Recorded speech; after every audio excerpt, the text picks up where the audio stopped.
건축계 선배님들의 타임라인을 그려보는 서재의 인터뷰 시리즈. 오늘은 평소에 저희가 인터뷰를 진행하던 마한남이 아닌 특별한 공간에서 인터뷰를 진행하게 됐는데요.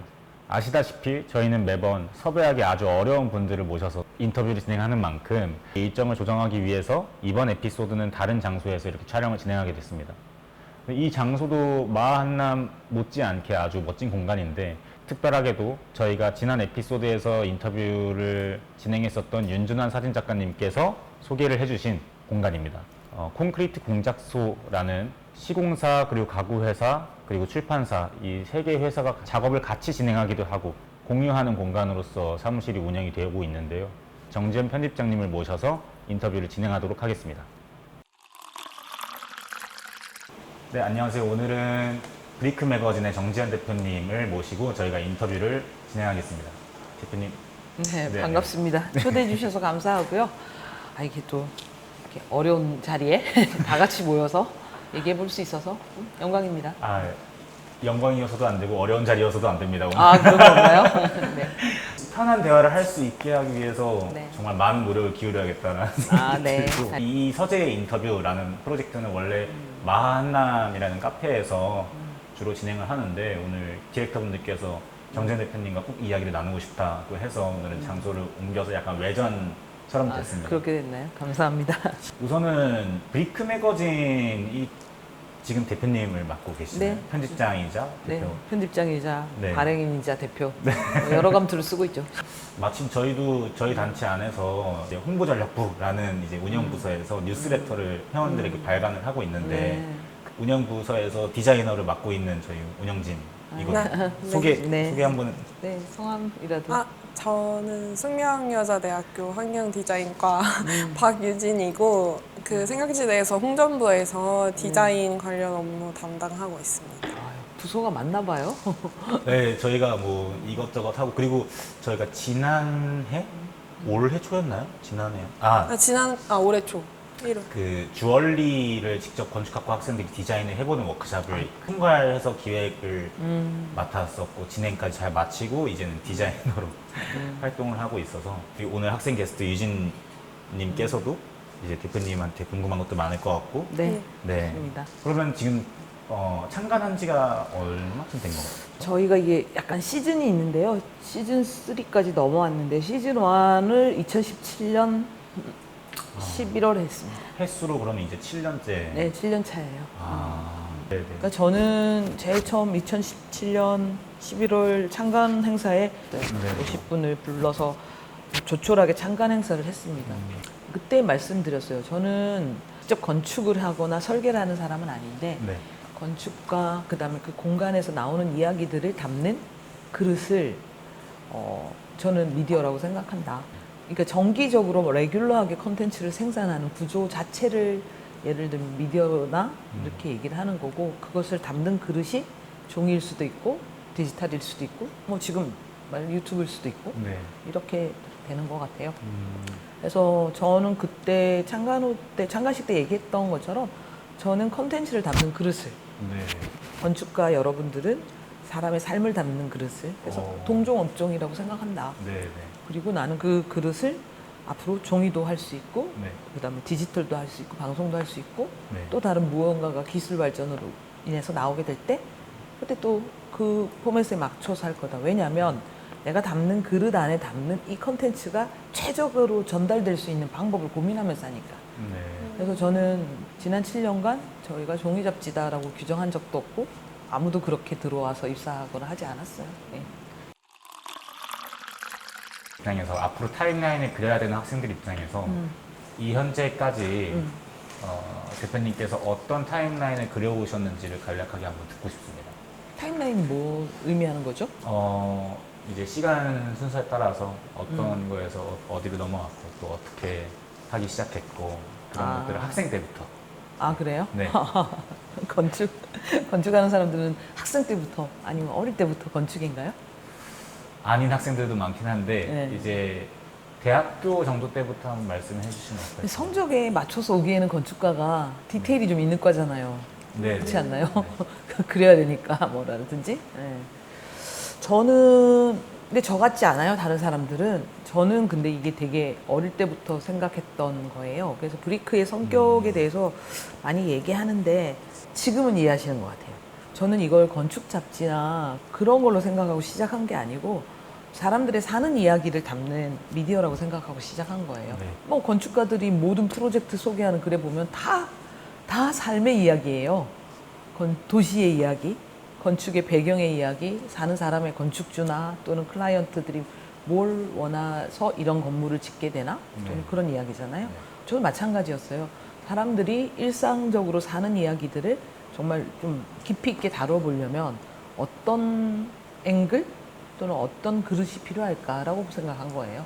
학생 때부터. 네, 저는 지금 하고 있는 직업을 15? 네네. 이제 진로? 뭐 이런 거 얘기하잖아요. 네. 꿈이 뭐니? 뭐 이렇게 물어봤던 것 같아. 뭔지는 잘 모르겠는데 저는 많이 돌아다니고 많은 사람을 만나서 그 사람들이 어떻게 사는지 듣고 싶어요. 네네. 그렇게 얘기를 했던 거예요. 그 라이프 스타일에 관심이 많았기 때문에 그 라이프 스타일을 표현하는 방법론적인 것들을 공간을 본 거예요. 그러면 그 대학을 지원하실 때 전공 선택에 있어서 그 생각이 무조건적으로. 네, 그랬죠. 그럼 전공을. 제가 원래 다큐멘터리 PD였어요. 아. 그래서 저는 사실 이 방송 많이 만들어 봤어요. 네네. 네, 다큐멘터리 PD였고 다큐멘터리 PD 지망생으로 그런 미디어 학과를 가서 네. 굉장히 지상파 방송 큰 데 갔거든요. 그러니까 그 메커니즘 안에서 사람 사는 이야기를 다큐멘터리처럼 풀어내는 그런 프로그램을 만든다는 게 보통 어려운 게 아니더라고요. 시청률 때문에 왜곡되는 거. 그래서 이게 지금 내가 계속 해야 할 일인가 고민도 많이 했고 그래서 거기서 그만두고 한 2년 조금 채 못했던 것 같아요. 네. 그만두고 다시 이제 신문 기자가 된 거예요. 방송국과 신문사 경험이 한 20년 정도 했어요. 데스크까지 20년. 하고 나왔어요. 네. 아, 사람 사는 이야기를 기록하는 관찰자의 기록자의 역할이 나는 지금도 여전하고 네. 15세에 생각했던 것을 지금도 그 길을 가고 있다고 생각해요. 근데 이런 사람들이 많지 않다. 근데 좀 제가 볼 때는 약간 빨리 깨달았고 특수한 케이스고 지금은 환경이 변해서 네네. 굳이 저처럼 어릴 때부터 뭔가 굳이 뭐 건축 기자가 되어야겠어, 뭐 에디터가 되어야겠어, 뭐 이런 식의 구조는 아닌 것 같아요. 네네. 예전에는 저희는 대학 입시 준비하듯이 네. 언론 고시를 준비하는 몇 년간의 그 트레이닝이 있어요. 요즘에는 그냥 1인 미디어 하면 돼요. 그러니까 시장이 많이 달라요. 그 이후에 바로 행보가 브리크 매거진에 참가하는 거였을까요? 창간의 계획이나 미디어를 만들겠다는 거는 제가 대학원을 경영대학원도 나오고 연수도 갔다 오고 하면서 창업에 관련된 준비는 네. 30대 중반부터 했어요. 조금씩. 네. 그리고 실제 창업은 이제 40대 중반에 하게 되는 네. 그런 과정이 있죠. 약간 명확하지 않으셨어도 고등학교 때부터 어떤 이런 사람들의 그런 성취나 그런 거를 매거진으로 만들기까지 뭔가 어떤 계속 열망이 있으셨던 것 같은데 네. 그러면 처음으로 이제 첫 매거진을 내셨을 때 어떤 장소를 담을지 되게 고심을 많이 하셨을 것 같다는 생각이 들어서 네네. 그때 얘기를 좀 들어볼 수 있나요? 그래요? 각자가 하는 학문이나 뭐든 일상이든 그게 있어야 될 것 같아요. 뭘 할 건지. 저는 그걸 연구과제라고 얘기하거든요. 각자의 삶의 연구과제를 갖고 있다. 네. 저는 제 삶의 연구과제를 실행하고 있는 과정이에요. 그게 뭐냐면 사람이 어떻게 살고 또 그게 어떤 영향을 받으며 또 사람과 사람 간에 어떤 커뮤니케이션을 일으켜서 예를 들면 이게 세상이 발전하거나 사람이 성장하는가 이런 것들처럼 그러니까 계속 기록하고 그것을 컨텐츠로 했을 때 그게 수용자가 어떻게 반응하고 그래서 커뮤니케이션 학이라는 것 자체가 그런 부분이거든요. 사람과 사람 간에 어떤 형태의 메시지나 이런 것들을 갖고 있어서 이게 되게 어렵게 얘기했는데 쉽게 얘기하면 한마디로 사람들이 어떻게 서로 소통하고 성장하고 사는가를 관찰하고 기록하는 거를 늘 갖고 있는 거죠. 스스로의 연구를 갖고 계셨었고. 그래서 그게 신문 기자가 됐던 뭐 브리크 매거진이 됐던 또 다른 뭔가의 또 형태가 됐건 그런 그 연구 과제를 가지고 가는 것 같고요. 첫 매거진 했을 때 정말 기뻤죠. 지금 요게 지금 내가 그 창간호가 오늘 다 없어서 갖고 왔는데 참가인가요? 창간호는 이게 이제 시즌 1 이렇게 네. 두 개의 집을 이렇게 담았죠. 이렇게 듀얼 커버로 이렇게. 아, 매거진 전에 이렇게 단행본도 만들어 봤어요. 이건 이제 창간 전에 뭘 하려고 하느냐, 너는 어떤 건축물을 담고 싶어 하느냐를 네. 설명을 하기가 되게 어렵더라고요. 아, 그래서 저는 딱 이렇게 얘기했거든요. 보통의 사람들이 사는 일상의 공간을 담겠습니다. 그러니까 네. 큰 의미 있는 건축물이 아니라 정말로 라이프 스타일이 녹아져 있는 집과 그다음에 그 사람이 필요로 하는 공간들을 담겠습니다. 네. 하니까 그래 그게 뭔데 이렇게 묻잖아요. 그래서 이렇게 만들어보고 이런 컨텐츠를 담겠습니다. 네. 라고 했더니 아 알겠다 하는 사람도 있지만 이게 한국에 있는 집이야? 이런 걸로 야 이렇게 살려면 돈 얼마 드니? 부터 그다음에 거꾸로 이게 누가 사니? 이런 집을 예를 들면 또 건축가가 이런 집도 우리 동네 집도 지어줘? 라고 했던 게 2017년이에요. 아. 2017년만 해도 건축가가 개인의 집 또는 이런 골목의 공간들을 디자인해주는 그런 가까운 사람이라는 인지도 낮았어요. 그나마 아마 제가 알기로 그거 좀 전에 러브하우스가 그나마 아 좀 그때 양 네, 건축가가 네, 네. 했던 예, 양진석 소장님 네 맞을 거예요. 그 뒤로 뭐 건축탐구 집이라든지 이런 게 좀 네. 활성화되고 뭐 그 중에 저도 일부 기여한 부분이 있겠죠. 네. 그래서 어떻게 보면 일상의 공간도 디자인해주고 함께 고민해주는 건축가라는 영역의 전문가들이 있다. 네. 라고 생각한 거죠. 그래서 저희가 공간만 담는 게 아니고 그 공간을 그 디자인한 건축가들이 다 담겨 있어요. 네. 그래서 저희 지금 사이트에 보면 1,100개 정도가 있는데 그 디자인은 한 400명의 공간 디자이너가 아카이빙이 되어 있어요. 어떤 집에 싸고 좋고 또는 평당 단가가 얼마냐는 컨텐츠가 아니라 우리의 일상의 라이프 스타일을 담아줄 네. 파트너인 건축가, 쉽게 네. 얘기하면 함께 있는 건축가랑 도시를 아름답게 만들 수 있는 방법을 같이 찾아나가는 그런 컨텐츠예요. 확실히- 네. 주제가 이 시즌 1 때는 주거에 초점이 다 있었고 네. 이렇게 넘어온 시즌 2 때는 좀 더 라이프 스타일이 가까워졌죠. 그래서 이거는 주제별로 편집을 했죠. 그래서 이런 식으로 콘텐츠를 바꿔온 과정이 결국은 다 그 사람의 사는 이야기와 공간들을 이렇게 매칭시키고 네. 그 가운데 예를 들면 이 공간이 어떻게 풀어냈나를 얘기할 수 있는 스피커로서 또는 디자이너로서의 건축가가 있었던 거죠. 그러면 약간 궁금해지는 부분은 이게 사람 사는 이야기들을 들려주고 싶은 대상이 결국은 사람들인 거잖아요. 뭐 건축가로 특정이 되는 것이 아니라. 건축가도 사람 아닌가요? 건축가도 사람이지만 네. 이제 건축가들의 건축학도들이 봐야 되는 또는 건축가들이 봐야 되는 그런 매거진이라기보다는 사람 사는 이야기를 담았으니까 그걸 보고 싶은 사람이 보는. 그러니까 독자가 누구냐의 논쟁들은 정말 뭐 지난 몇 년간 계속했죠. 그러니까 예를 들면 되게 단편적인 생각이더라고요. 그러니까 저는 전공이 미디어였고 네. 미디어에서 뭐 방송에서부터 신문까지 이렇게 다니면서 훈련도 되기도 하고 그 관점이나 이런 것들을 자연스럽게 익혔는데 네. 예를 들면 건축 베이스나 디자인 베이스에 있던 친구들은 그런 고민과 생각을 안 했는데 어떻게 보면 이제 에디터까지 온 건데 네네. 처음부터 타깃 부분들을 같이 논의를 많이 했어요. 근데 그게 굉장히 유의미했어요. 그래서 제가 팀들을 꾸려서 이 편집을 했거든요. 건축을 전공한 사람, 디자인과 영상이나 사진을 전공한 사람, 네. 인문학, 뭐 어학 이렇게 해서 사실 팀들을 굉장히 섞었어요. 하이브리드 조직처럼 만들어서 네. 해서 이 편집이 가능했던 것 같아요. 한두 명한테 맡긴 일들이 아니에요. 네. 콘텐츠를 만들려면 타깃이 분명하지 않으면 글이 다음 문장으로 안 넘어가요. 네. 그러니까 분명히 이 컨텐츠를 만들기 위해서는 우리가 뭘 하려고 했고 왜 이 사람 또는 이 공간을 픽했나 그래서 무엇을 쓸 건가가 처음부터 끝까지 네. 논리 구조가 있어야 돼요. 네, 그 네. 논리 구조로 가려면 이걸 누가 볼 건가 한마디로 그걸 생각하지 않고 글을 쓸 수가 없어요. 안 그러면 일기장이지.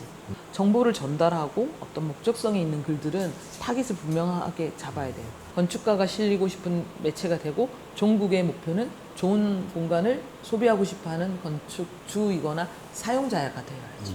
이렇게 얘기하니까 이제 알아듣더라고요. 이제 그때부터 건축가가 실리고 싶은데 일반인도 읽을 수 있는. 일반인도 그러니까 중학교 2학년이 읽어도 이 공간이 이 건축가가 뭘 하려고 했는지를 알아야 돼. 네. 그러려면 쉽게 써야 되는데 쉽게 쓰려면 본인이 알아야 돼. 이 타겟을 갖고 지난 7년간 어마무시 싸웠죠. 수많은 에디터들하고 싸우기도 하고 토론도 하고 결을 만들어 왔던 것 같아요. 아무래도 저는 학생 때부터 계속해서 브리크 매거진이 있어 왔고 진짜요? 알아왔다 보니까 몇 학번인데요? 저는 19학번입니다. 그치. 혹시 그렇게 안 보이시는 저 영한데. 근데 그렇다 보니까 건축을 배우는 입장에서도 브리크 매거진을 접하고 또는 인스타그램으로도 또는 외부로도 접하기가 쉬워졌으니까 건축계에서 그래도 어느 정도 영향력이 분명히 있을 텐데 그게 어떤 결의 것이고 얼마나 된다라고 혹시 생각하실까요? 사람의 삶의 이야기를 잘 기록하고 공간에 녹여낸 자신의 삶의 이야기 이런 것들을 담고 싶다는 것 되게 열망은 순수한데 전략은 치열하게 짰죠.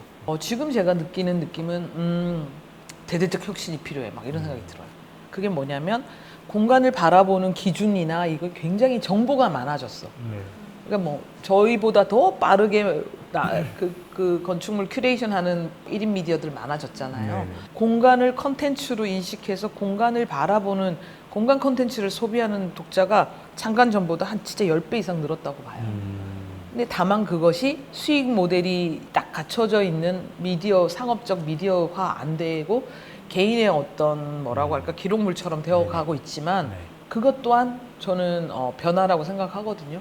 이제는 이렇게 집 두 채를 여기다가 이렇게 돈 많이 들어가지고 10,000원 넘는 잡지를 하기가 쉽지 않은 구조가 됐고 저희는 그래도 미디어 기업이니까 각자 에디터나 직원들이 뭘 향해서 자기의 성과를 낼 건가. 그럼 예를 들면 제가 인스타그램 지금 팔로우가 아직도 35,000밖에 안 되는데 10만으로 만들어야 너에게 인센티브를 줄 수 있고 너는 네 일을 하는 거야 네. 라고 잡는 순간 어떻게 되냐면 매체가 완전 바뀌게 돼요. 네네.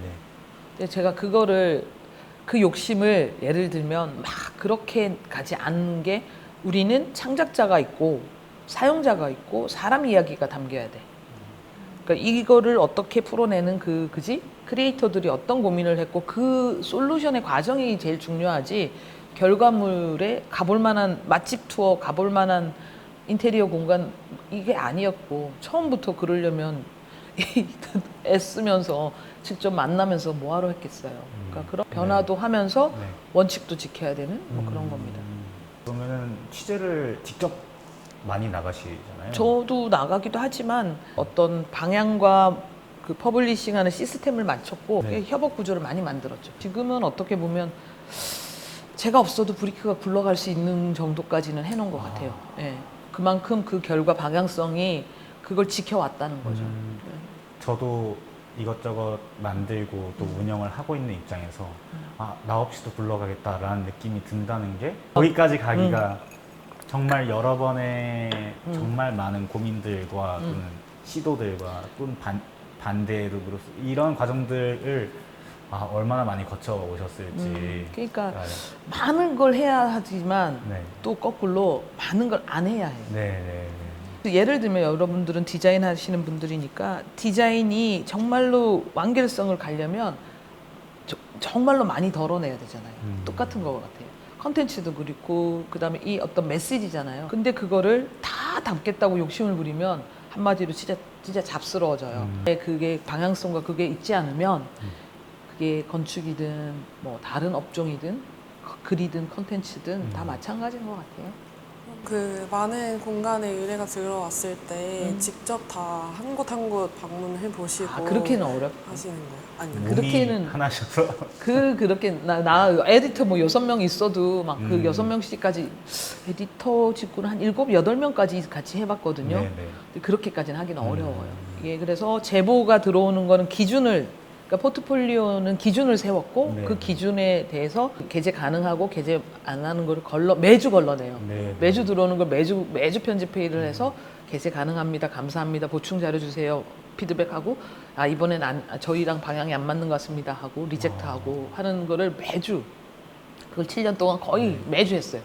그렇게 해서 그 컨텐츠들은 저희가 이제 포트폴리오 쌓는 코너는 아카이빙하는 코너는 따로 있고 나머지 아티클 코너는 저희가 건축가들이 협업해서 만드는 건축가들이 제안하는 공간의 코너가 있고 네. 저희가 직접 이제 보고 인터뷰하는 코너가 있고 그렇게 그 나눠져 분량을 있어요. 나눠서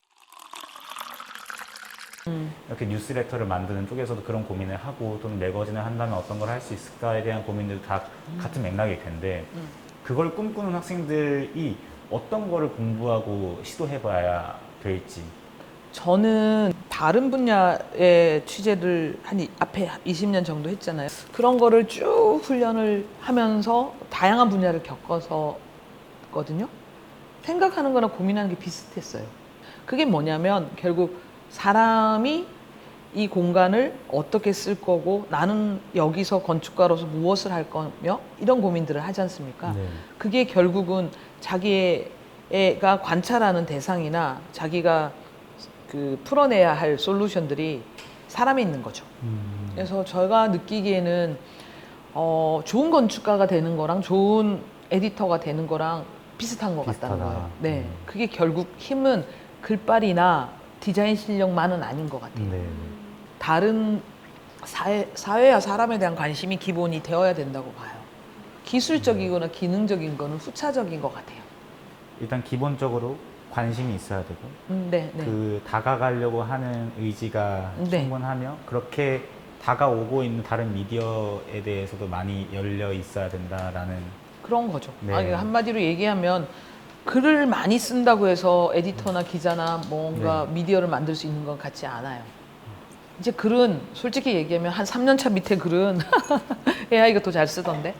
그러면 저는 다 건축도 글도 사고력이라고 봐요. 관찰력하고 사고력이 기본적으로 사람을 관찰하고 그걸 어떻게 사고하고 그걸 어떻게 풀어낼 거냐에 디자인적으로 풀어내면 건축이고 네. 글이나 뭐 영상이나 사진이나 미디어 쪽으로 콘텐츠로 풀어내면 또 그건 미디어인 거고 네. 그런 것 같아요. 그래서 제가 생각하기에는 준비, 뭔가 이런 거는 그런 기술적인 거나 기능적인 건 점점 후퇴할 것 같고요. 건축도 네. 지금 그렇지 않나요? 창의적이거나 더 뭔가 사용자 편의가 더 높거나 아니면 더 도시와 그 공간과 맥락을 이해하는 능력? 네. 이런 게 더 중요한 것처럼 이 컨텐츠를 만드는 능력도 그런 사람들이 뛰어나요. 지금 있는 우리 굉장히 한 7년 됐으니까 에디터 중에 굉장히 독특한 사람들 많았어요. 전공이. 네. 네. 도고동문학과가 제일 글 잘 썼어요. 예를 들자면. 지금 전자공학과가 모든 걸 다 해요. 네.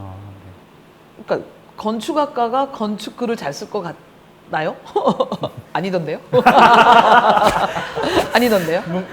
뭔가 뼈를 맞는 사람들이 여러 네. 있을 것 같아요. 한마디로 얘기하면 건축학과가 건축적 콘텐츠를 만들고 싶다면 한 발 떨어져서 사람과 사회의 인문학적 소양을 더 높여야 된다고 난 생각해요.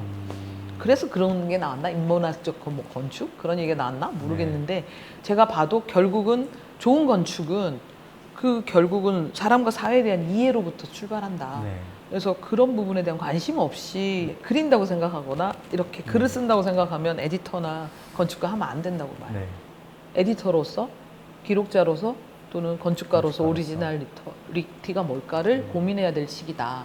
단순히 경기가 나쁘다의 문제가 아니라 굉장히 파괴적인 혁신이 필요한 시대로 변해가고 있다. 건축 매거진에 관심을 갖는 학생들에게 대표님이 역으로 궁금하신 게 있을까요? 왜 관심을 갖죠? 뭐 때문에 보죠? 글을 읽어요? 아니면 편집을 봐요? 아니면 사진을 봐요?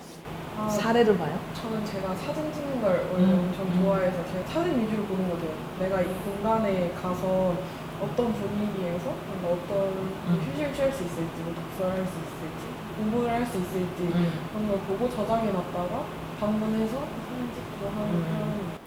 좋은 글을 쓰는 습관이 사실 건축학과에 들어와서 디자인이라고 건축을 생각하는 순간부터 등회시하기 딱 좋은 분야인 것 같아요. 저는 그 반대로 오히려 글로써 완성될 수 있는 부분들을 다 완성해놔야 좋은 디자인이 나올 수 있는 거 아닌가라는 생각을 가져서 보통 아티클을 볼 때도 어떤 구조로서 이거에 대해서 설명을 하고 있는지 약간 그렇게 하다 보니까 매거진을 볼 때 글을 조금 많이 보게 되는 편인 것 같습니다.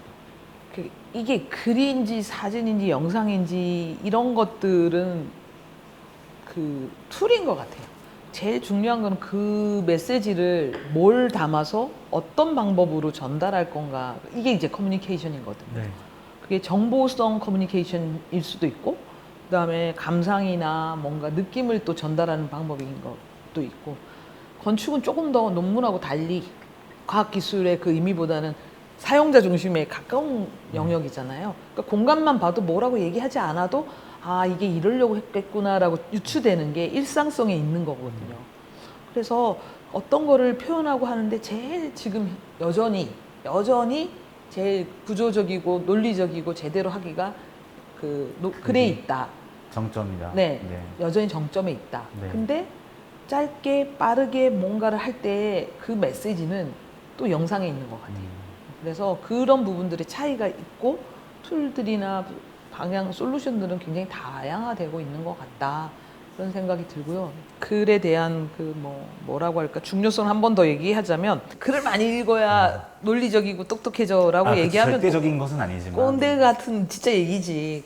글 이외의 지식과 경험을 네. 습득할 수 있는 게 얼마나 많아요. 호흡을 길게 가는 체계가 필요한데 네. 그게 영화일 수도 있고 뭐 이럴 수 있는데 이게 지금 너무 짧은 호흡에서 큐레이션 되고 자극적인 데만 노출된다는 네. 거지. 맥락에 대한 사고 구조가 떨어지게 된다는 거지. 이게 탁 던진 거, 아, 재밌다는데 왜 이게 시작됐으면 이 배경이 뭐고 나중에 어떤 후폭풍이 있는가를 사고할 수 없게 만드는 컨텐츠들이 너무 많다는 거예요. 그래서 긴 호흡이 꽤 필요한데 지금 현재로서 긴 호흡께 제 생각에 영화 정도 하고 책 같은 게 그러니까 글 베이스에 그런 것 같다는 거예요. 저도 이제 보통 어떤 프로젝트에 대해서 회의를 하거나 토론을 하다 보면 하루에 한 4번 이상씩 쓰는 단어가 맥락이라는 단어인 것 같아요. 그 맥락을 이해하지 못한 상태에서 하면은 너무 비효율적이더라고요. 그러니까 문장을 이해하기 위해서 맥락을 이해하고 그렇게 되는 훈련은 확실히 글을 읽을 때 하지 않나.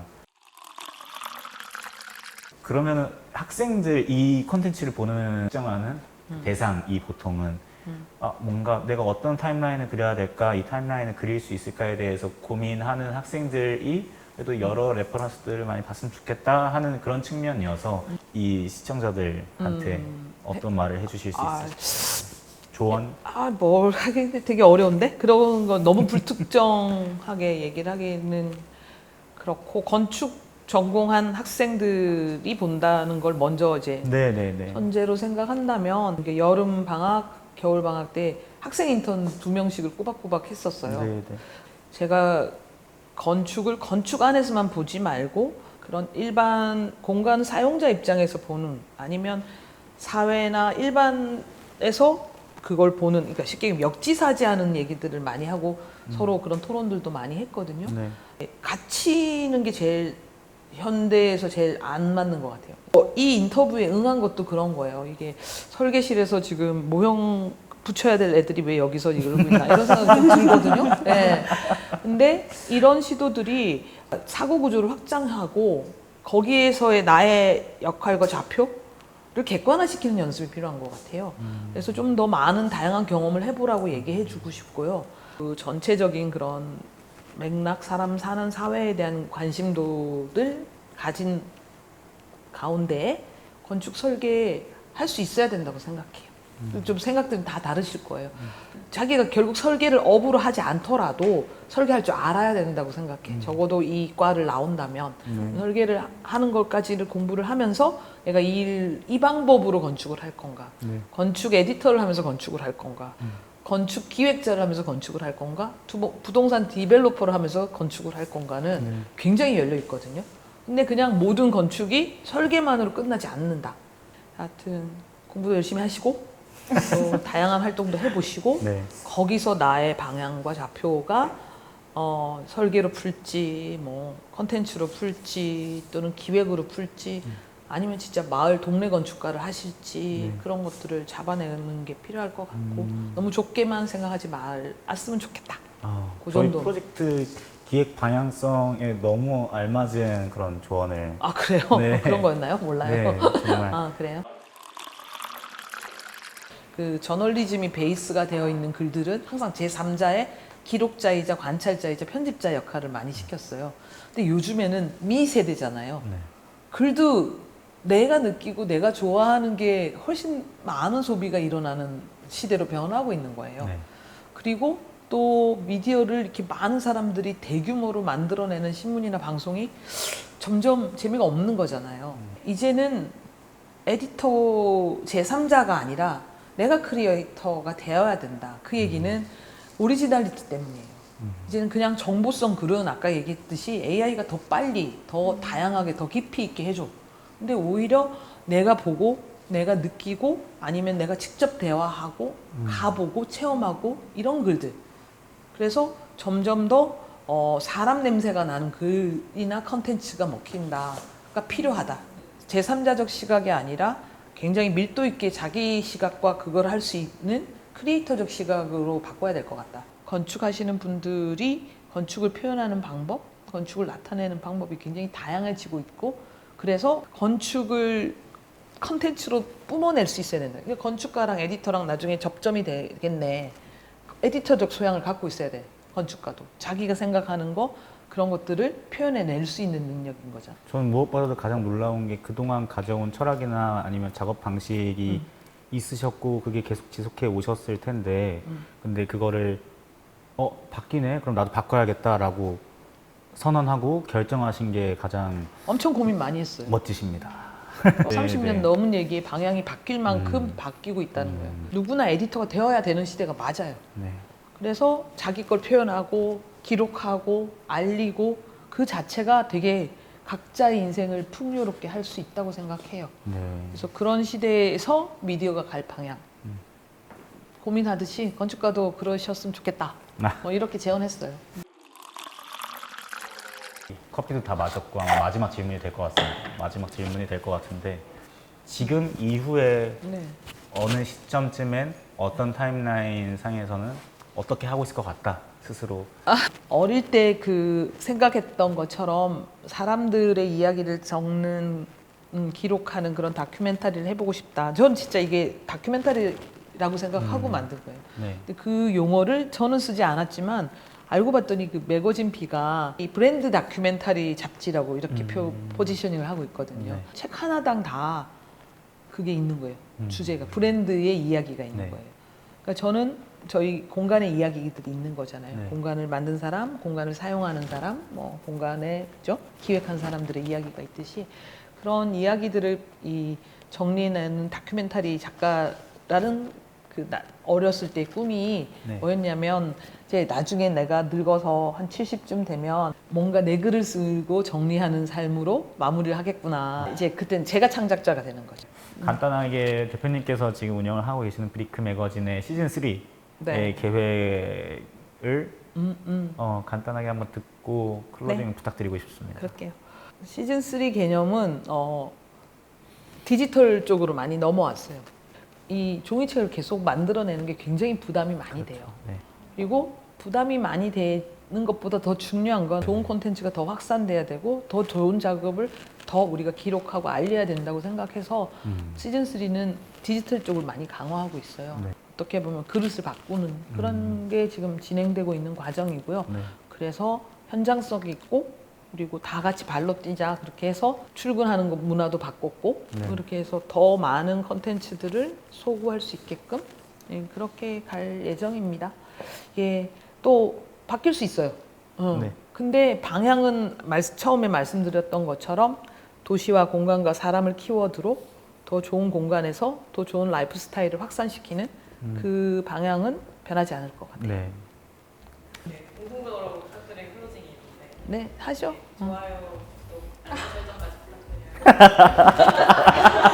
아니 지금 뭐? 김희용 건축가님이랑 저희 윤진원 사진작가님께서 다 하셔가지고 좋아요? 좋아요, 구독, 알림 설정까지 부탁드려요. 이 생각지대 유튜브를 네. 저걸 내가 한번 찍고 싶어. 네, 부끄러워라. 이 좋은 컨텐츠를 만들어주는 생각지대 유튜브 좋아요, 구독, 알림 설정까지 부탁드려요. 맞나요?